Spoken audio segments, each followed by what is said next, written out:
Hello, you wonderful people, and welcome to another episode of Not Too Comic Book. This being a show where I talk about TV shows that are adaptations of comic books. For today's episode, I'm going to talk about Resident Alien Season 3, Episode 7. Great episode, a lot of really interesting things went down in this episode, so let's break it down. So obviously, Harry is drowning in his heartache, and he doesn't want to do anything. He doesn't want to see his patients, he just wants them to die, and he's, doesn't care about building the bomb or taking out the Greys. It's just like, oh, I want to die, just let me die.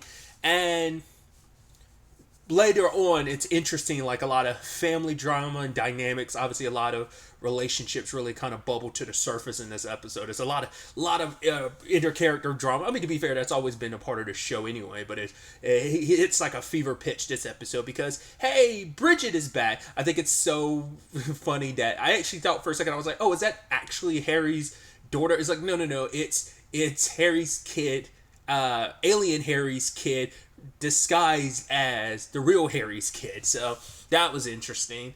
And I almost wondered, I was like, if that really was like the real Harry's kid, I was like, oh, that'd be interesting that she pops up now just when your actual kid came back to kill you. It's like, no, but it's Bridget in disguise. So, and your kid's all about killing you, which Harry's like, oh, you ready to do it? Go ahead, do it. Like, kill me. It's like, and now we kind of get into like why Bridget resents Harry so much. It's like, you abandoned me, regardless of the circumstances, which, like, obviously this element of abandonment and stuff like that trickles throughout the episode in a lot of ways. But the fact is that Harry abandoned Bridget. It's like, you left me on my own. I thought we were going together. And it's like, I hate you. You sent me without even a code. And it's just like, yeah, I had to survive on your own. Which, like, Harry's people are kind of about that either way. They kind of have that Roman, like, perspective of like, yeah, you go out and, leave you in the wild. You survived. Cool. You died.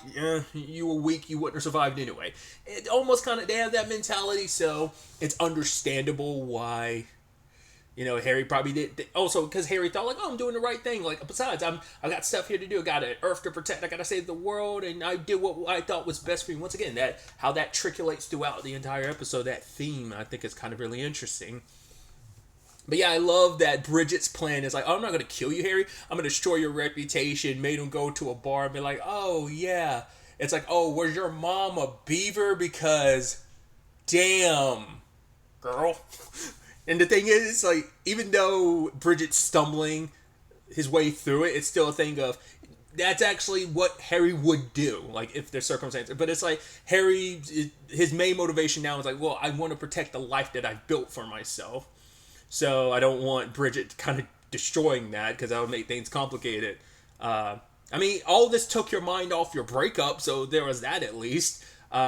Nothing like trying to stop your child who's here to commit patricide, as well as destroy your destroy your entire life on this planet. That old, story that everyone's gone through before. To get you over a breakup. But either way, it also leads to an interaction with Max, where he got in trouble for stealing that stuff from Harry in the previous episode. Oh, that wasn't last episode. What was that last episode? What is that, episode 5? Either way. And Max's biggest issue is, yeah, but like, you only want me when you need me. It's like, that is a sad thing. It is like a one-way street relationship, even though they've had their back and forths. But like, Max has always liked Harry. Once again, it's the whole thing of Harry's like, no, I'm not your friend. I'm not your friend, you're mine. And like, that's always been like how Harry's looked at it. And it's like, oh yeah, you only show up when you need me. You don't really care about me, which is kind of really sad and heartbreaking, because he is one of the very few people on this planet that is, once again, they have a tumultuous relationship. You started trying to kill him. He's come after you a few times. We've had our little, like, Wile E. Coyote Roadrunner relationship. But, it's like, it's their dynamic. It's been that way for a while. But it's always just been a one-way street with Harry, and just Max has kind of just had his fever pitch. Especially because it's like, well, we don't know how things are going with his friends. Like, we've seen them like twice, 2 or 3 times at most. So we don't know. Which is interesting timing too, considering Sahar has made her return, and she's willing to help out Harry the moment she finds out Bridget is back. And it's like, fine, I'll help you find Bridget for that purposes. And he's like, oh, I can use you as bait. And he's thinking this in her head. She's like, you're not going to use me as bait. It's like, how are you reading my mind? She's like, I'm able to read your mind because you're such a simpleton who says the first thing that comes to your mind. It's like, I hate you. I know you hate me. And it's like, la la la la, I'm singing a song. It's like, you did that part out loud. I love that. But what was really interesting is when we break down Sahar's situation of she's always been very exceptional, but at that school, the people she's around are people that are older than her, and it is a thing of she doesn't feel as special there, which almost seems like a commentary on her relationship with Max, where it's like, yeah, like, I like my relationship with Max is I'm around an idiot, and it made me feel even better, and so it's just like she didn't want to go to that program anymore because now it's like I don't get to stand out anymore, which I'm like, understandable, Harry, and even she says like, yeah, Harry, you're smarter than like an average human, but I'm sure you were like an idiot on your planet. He's like, no, I was exceptional there too. He's like, no, C+ student, thinking that in his head. So, but I thought that was such an interesting insight, and it's just like she was even saying like, I don't want Max to know I'm back yet. Because I think on some level she feels like I kind of abandoned you. I set you up with these new friends and then I just kind of like tossed you aside a little bit. And now I don't want to be, also it's a pride thing of I don't want to be seen kind of crawling back to my friendship because I didn't really, because like I said, it kind of puts like a perspective onto her dynamic with Max. It's like, oh, the only reason why you're friends with me is because I'm an idiot friend you get to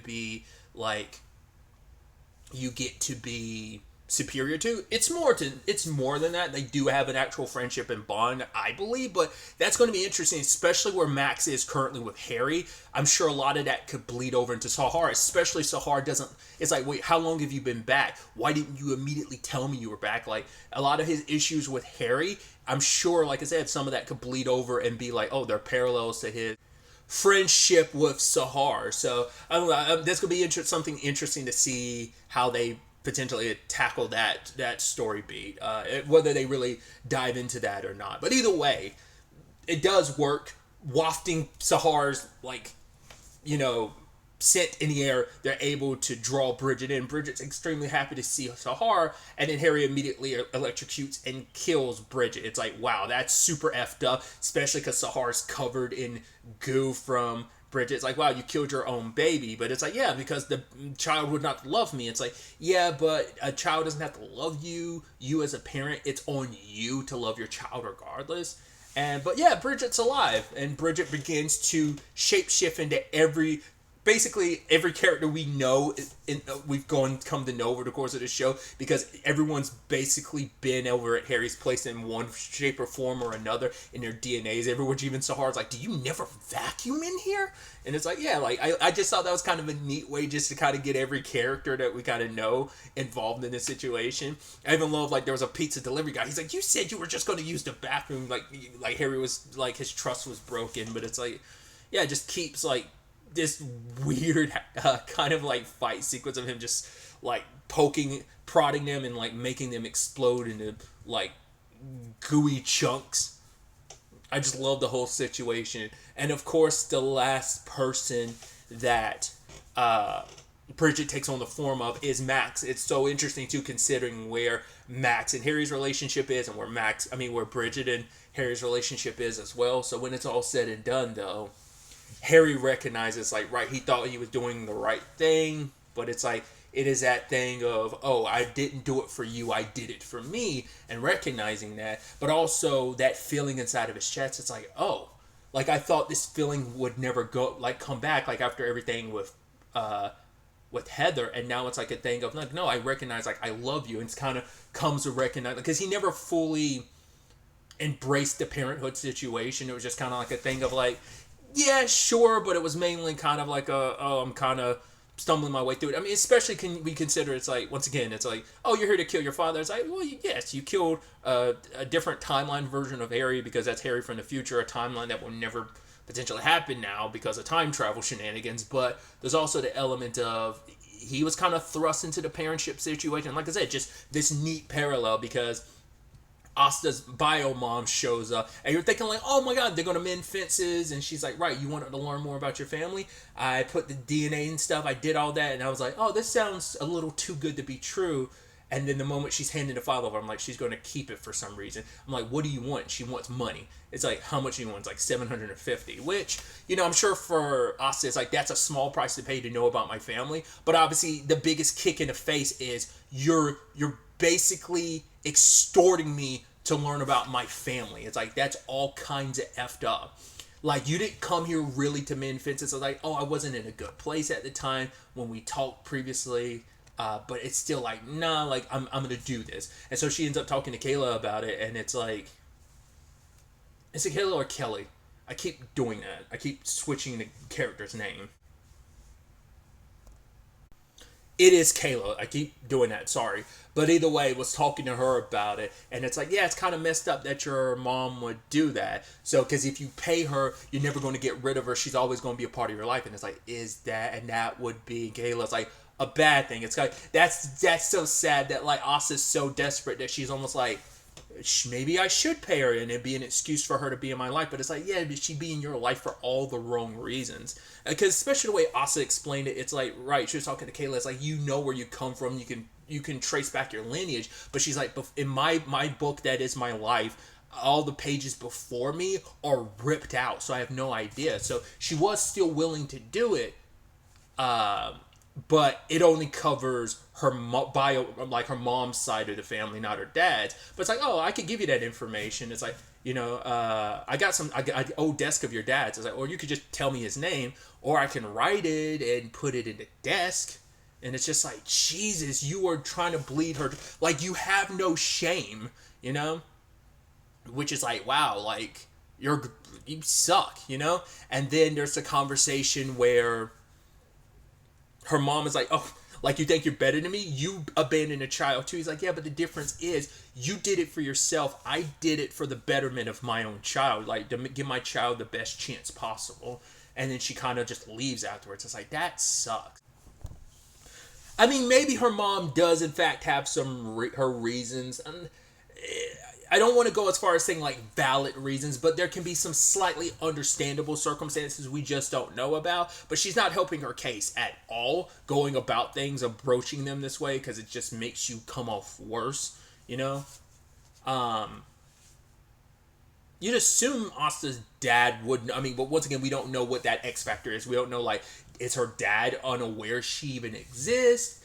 Does he know and he's just never reached out? Like, has, like, her mom never told her bio dad about it? Like, stuff like that. So it's kind of a shame, like, her mom has all these answers and just won't give them to her. It's like, you hope on some level she might eventually have a change of heart. I wonder if Kayla or Dan will, like, play a role in this, because they'll see how much it hurts Asa. So maybe Dan will go talk to her, hear about all this from Kayla, or maybe hear it from Asa herself, and maybe he will confront her bio mom about all this. I don't know. It's going to be interesting to see where that thread goes. Kind of staying on the family train of things, we had Darcy visiting her dad because he had I think a heart attack or something. They had to restart his heart, and her mom is still quite the piece of work, because her mom is like saying like, oh yeah, like me and your dad came to Colorado because we were here for was it like your cousin or something's birthday? And it's like, okay, yeah, you know her. It's like, no, I don't. And she's like, her. Like, what was it, like Laura or something like that? And like, I don't remember her, which is like, yeah, Mom, keep saying her name, and no, I keep telling you I don't remember. You saying her name over and over again is definitely going to make me remember all of a sudden. But also judging her, saying like, oh my God, like, because she recognizes like, oh, her mom's like, oh yeah, the nurse is supposed to bring the ice chips. No, it's not for your father. It's for her alcohol, which is like, Jesus.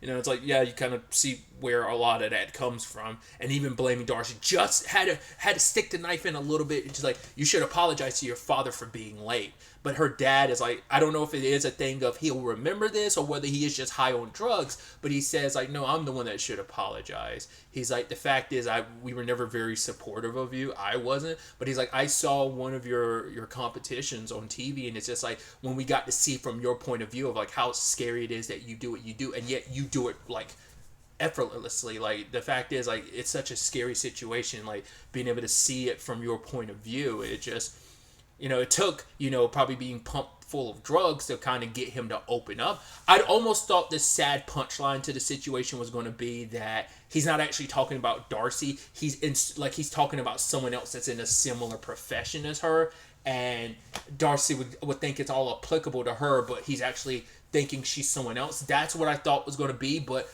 the punchline didn't happen. Granted, we don't know what the aftermath of this will be, but he talks about how proud of her he is, and it's what Darcy needed, because I think what it all stems from is like her parents' like approval of like, you were so stilted towards me, like love was so conditional with them, if you even call it love in that capacity. But regardless of my reservations, once again we'll find out whether there will be truth to my thought process of but it seemed like it's meant to be genuine, like it is, but it's like, yeah, but what if I never, not ice skate, but what if I, never, join another competition again? He's like, yeah, but you'll find something else and you'll be great at it. And saying how he's proud of her and the fact that like, oh, you're my hero. And I'm like, it's so sweet. It's sad she didn't have that with her mom, but at least having it with her dad is something. So, which heavily inspires Darcy. Is like, right,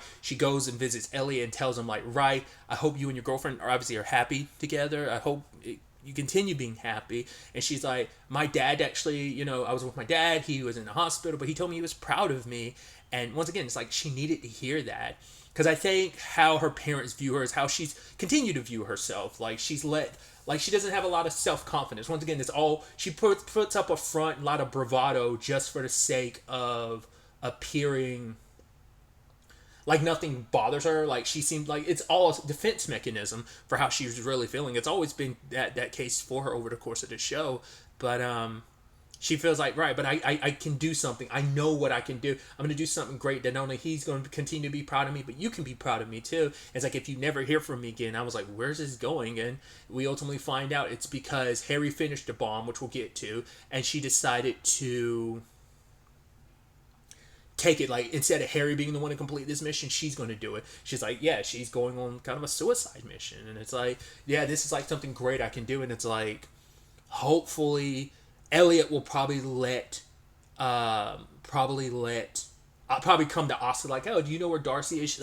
We had this weird conversation at my place last night. I haven't been able to get in contact with her since, and they'll probably be able to put two and two together that that's what's happening. So that's kind of sad that Darcy feels the need to do that. But it's like, yeah, I want to do something great with my life. I want to do something where I can help people, especially because this episode, she was looking out for Ben, and now she finds out it's not just Ben. Kate's being taken too, because Kate like handcuffed herself to the bed and dropped the key, and obviously doing everything she can to try and reach the key. I even love she kind of had like a Charlie horse situation kind of happened as she was stretching her leg out trying to get like the candlestick part that she was using. Like she ended up, it started rolling away as she was trying to roll it forward to like, it was just a whole like, oh god, that situation sucks. I was like curious who she was going to call, because Ben was with Harry in therapy.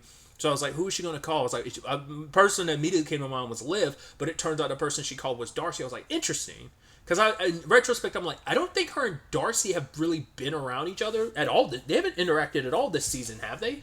I think this is their only interaction so far this season, because obviously like things were awkward last season, and I don't know if they've ever really fully recovered in the aftermath of everything last season. Maybe I'm misremembering. I don't think they're in a better spot, but I think they're still like I said, like I don't think they've interacted at all. Like we're in the like second to last episode of the season, and I don't think they've interacted at all this season. Not unless I'm misremembering, but yeah.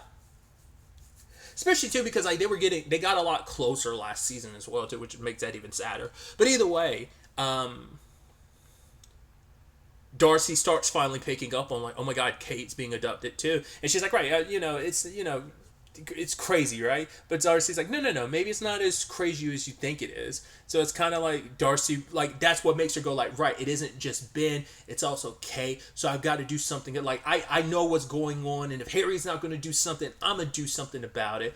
Because she was trying to be like, hey, I'm, because for her it's like I think the whole conversation about being selfish, like the past 2 episodes or something, is really like stuck with her, and it's like, I'm gonna do something selfless. I am gonna do the right thing. If no one else is gonna do it, I'm gonna do it. Like I think also the sad element probably is there's some part of her that believes like, I don't have much going for me, so can be the one good thing I do in my entire life. Like, that could be something that could also be an element which makes that even sadder if that's kind of her thought process. Once again, she does not have the highest opinion of herself. There's a lot of like a self-loathing involved when it comes to Darcy's character.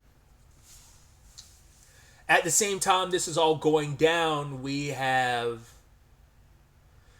stuff with Asta, because this whole thing with her mom, especially Harry talking about things between him and Bridget, where it's like, oh, I abandoned him, and it's like you and Jay, and she's like, why do people keep bringing up Jay? He's like, no, you gave her up because you were being selfless, but you're not being selfless now, you're being selfish with Jay now. And it's like a lot of the stuff Darcy was bringing up last episode, like, right, you weren't really being a mom, you're being her friend, to the point that Asta, which really quickly, I love that bit where it's just like, he's like, oh yeah, here's a picture of me and Bridget, so, and you should put it on your desk, and then she just keeps putting it in her drawer, and it's just like, oh, how many copies of this photo did you make?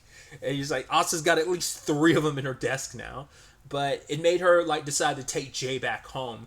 And it's like, right, none of this was my decision. You kind of abandoned me before, and now like all these years later, it's almost a repeat of that. But for Asta, it's like, this is where you're meant to be. Like, I hadn't really been a mom to you because I didn't raise you. Like, I enjoy being able to hang out with you, but like, once again, I don't know what it means to be your mom. Like, I haven't really filled that role out, like, but your mom has. She's the one that raised you. She knows what it's like to be a mom. So this is where we both know this is where you need to be right now. And for Jay, it's like, yeah, but we haven't talked about the elephant in the room. It's like, because they both never wanted to rock the boat. Just like Asta hasn't wanted to, neither has Jay. Like, I don't want to bring up the awkward conversation of, yeah, you knew exactly who I was, and you hired me just to keep me close after you like gave me up, and then you still weren't going to tell me the truth until you were kind of forced. If I remember correctly, Jay found out outside of Asta being able to tell her. So it's just kind of like, yeah, we haven't talked about that big thing. And Asta's like, right, I'm sorry, you're 100% right. It's just like, she's like, I was just doing what I thought. Once again, it's just, I did what I thought was best for you, but it's like, we can talk about it. And then Jay was like, nah. Like, when she said that, I was like, oh, don't tell me. But she's like, we have the rest of our lives for that. Which I was like, okay, good. It's like, right, like, you're going to be in my life, and we have forever to talk about that. Sadly, you never fully know, because that's life for you. You always think you have forever, when in actuality, you don't. But I thought that was kind of still a sweet scene. It's just like, yeah, we'll work this out. It's like, right, you're going to be in my life now, so we can talk it out. It's like, we can have that sit down, we can have that open dialogue. So I thought that was just, like I said, that how Asta was kind of feeling, Jay's been feeling that too. Of just like, neither one of them wanted to rock the boat, because it's such a complicated, but it needs to be had. But still, I thought that's kind of a beautiful, first step in that direction. So that was kind of neat. Continuation of that parent-child storyline. We have Ben taking Harry's advice. It's like, oh yeah, you tell us the wrong thing so we can do the right thing. He's like, no, wrong. He's like, right. And so it's like, right, I love the whole bit about like, he was talking about someone that he was close to, and it's like, Sheriff Mike. He's like, no. Well, if you're not talking about Sheriff Mike, you're talking about Tim the sandwich guy. And if you have a problem with Tim the sandwich guy, that just, I don't know, you're a dick because no one has problems with Tim.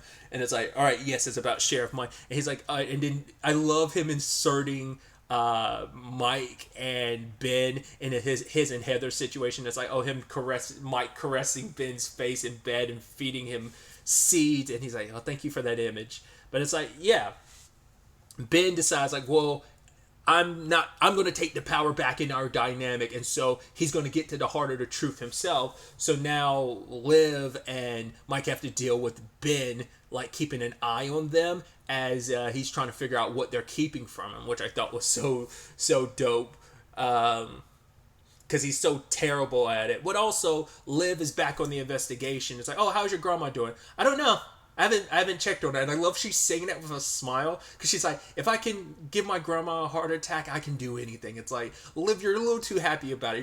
You're trying. I'm sure she's reining herself in so much, but those are some wild ass lines of dialogue from Liv, and especially her expression while saying it. Once again, I understand your grandma's a piece of work, but still.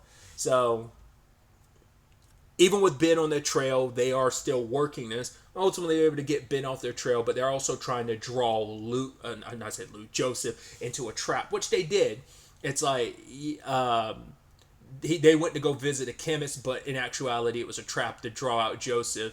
And it's like, I'll get the chemist to tell me what's going on. And it's like, there's no chemists in there. They don't work on Sunday. Everybody knows that. He's like, no, not everyone knows that. Like, that's not a known fact. I even love the whole bit of like, drop it. The notebook or the gun? Both. It's like, kick it over there. The gun or the notebook? Both. And he's kicking the gun and he kicks the notebook, but it's hard to do it. I'm like, I love how stupid this is. Him even kind of dragging it back with his foot so he could get better like leverage to like kick it. And he's just like, you know what, just pick it up and toss it to me. But then lo and behold, they do. And they were talking, I love the whole bit about like the chemist. It's like, oh, the chemist isn't even real. Also, you said he. That's very misogynistic. He's like, how can I be misogynistic about something, okay, like, that didn't even happen? You know, someone that doesn't even exist. And even Mike's like, yeah, but that's nowadays. Nowadays, the landmine, which I'm like, I love that. And then Ben shows up to run Joseph over, get Mike and Liv get in a car, and Liv's like, I don't like being in the back seat going this fast. Like, can you pull over? I want to throw up. It's like, I can't believe you hit him with your car. It's like, actually, it's not my car. What was it? Was it Bev or Beverly? Or the lady, I guess she's like his assistant. I can't remember. Or she works in maybe she's the receptionist at the sheriff's department. But it's like, you stole her car. He's like, no, borrowed it. He's like, in fact, because this isn't my car, she'll take the fall for it. He's like, no, that's bad. Like, Ben's like internal dilemma there. I loved it. So he's like, we got to go back. Maybe Joseph's still alive. And they go back. I love, like, during the U-turn, Mike's like, I think I shit my pants. They go back and Joseph's gone. There's a puddle of blood, but nothing else. So Mike's thinking like a stealth plane came and got him. But Liv is like, no, like, he's an alien, this is real. And now everything Ben's heard from Darcy, and he doesn't know how to probably broach this with Kate. So, once again, my thought last episode was like, those two need to talk to each other. But Kate, like, before she went to sleep, put a marker in her pocket. And so when she wakes up, she's not handcuffed anymore. And on her arm, she wrote, it's real. So she goes to Harry to try and figure it all out. Harry's plan is to, since she's also being kidnapped by the Greys, I can pump her for information, find out the layout of the ship, I can get on the ship and blow it up. But then he's hearing, like, what happened to Kate, her baby being stolen from her. Now everything with Bridget is hitting even closer to home with this. And it's like they made her forget. She doesn't even know. And Harry understands that. And to the point that Harry's like, I can make her, like, forget because she shouldn't know that her baby was taken from her. But then Harry was like, no, like, she has a right. And he was like, when I snap my finger, you're going to remember, when you wake up, you're going to remember everything. And she remembers, and she's breaking down, and Harry's there comforting her. And that's the motivation for him to be like, you know what? He's like, you don't have to, because he was going to initially give the bomb to the general, give her the layout so she can take care of it himself. But he's like, no, I'm going to go on the ship, and I'm going to, like, blow up the Greys. And the general's like, what am I supposed to do? Take a picture of you? He's like, what am I supposed to do? You know, like, sit down and, like, watch TV while you're doing all that? And he's like, you can come along, and you can take a photo of my victory. But, like I said, the weapon's gone, the bomb's gone, because Darcy took it. So, some interesting developments all across the board leading into the season finale. I'm curious to see, especially some of the more relationship stuff that was kind of set up this episode, where some of that goes next episode. But a big part of it's going to be, like, trying to stop the Greys, and, you know, because there's also the Peter of it all. The general still hasn't let Harry know about that. We don't know whether they're done on that part or not, but maybe I could see a situation where Peter comes in I didn't even think about it now. I'm so stupid. They definitely got to do like a Terminator bit. Linda Hamilton's in it, so you have to do some kind of like Terminator bit. There's going to be some reference to it or something. There has to be, right? So I could definitely see him being involved, and then him making some great sacrifice, him being the one, because I'm like, hey, I'm already dead or whatever, so like I'm just gonna like do the right thing. Maybe they're able to get all the kids and everyone that's ever been taken by them off the ship or whatever before they exploded. So I know, I'm really, really curious to see how this all plays out in the season finale and where it takes us. But really, that's all I wanted to talk about. So the next time we meet, be happy, be safe, live life to the fullest, and enjoy it. Good day and goodbye.